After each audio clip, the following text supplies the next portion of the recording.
तर मोठ्या प्रमाणात मोठ्या संख्येने अद्यापही पर्यटक जे ते त्या ठिकाणी अडकलेत। मात्र एनसीपीच्या प्रवक्त्या रुपाली ठोंबरे देखील जम्मूत आहे।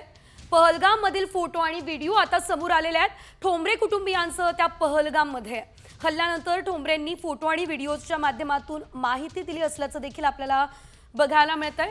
त्या सध्या सुरक्षित आहेत असं त्यांनी सांगितलं। मात्र या ठिकाणी भीतीचं वातावरण आहे असंही त्या म्हणाल्या।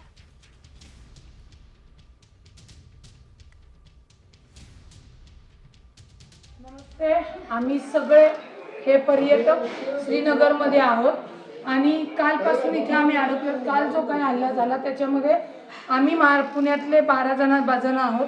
हे नाशिकचे आहे आणि ही फॅमिली अहमदाबादची आहेत। असे अनेक जवळजवळ 60 ते 65% पर्यटक इथं अडकलेले आहेत।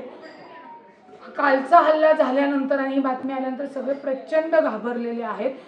मला प्रशासनाला एवढंच सांगायचं की कृपया इथनं विमानाची सोय तातडीने करावी। आमच्यासोबत एक टुरिस्ट इथले आहेत की ज्याप्रमाणे हल्ला झाला म्हणून आम्ही सगळे भयभीत झालो, पण इथल्याच टुरिस्ट लोकांनी या नाशिकच्या फॅमिलीला स्वतःच्या हे ते आहेत भैया, आपका नाम क्या है? आदिर भैया म्हणून आहेत। हे यांचे ड्रायव्हर आहेत इथले पर्यटन टुरिस्ट पर्सन। यांना यांच्या घरी नेलं, जेवायला घातलं आणि सुखरूपपणे या हॉटेलमध्ये सुरक्षितपणे आम्हाला ठेवलेलं आहे।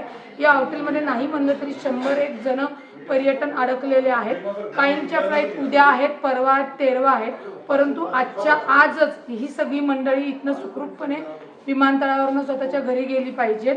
कारण का किती जरी सांगितलं की मिलिटरी रस्त्यावर आलेली आहे तरी कोणीही फिरण्यासाठी आता इथं तयार नाहीयेत। आणि हे जे काही टुरिस्ट ॲक्टिव्हिटी आहेत यांनी जी काही मदत केली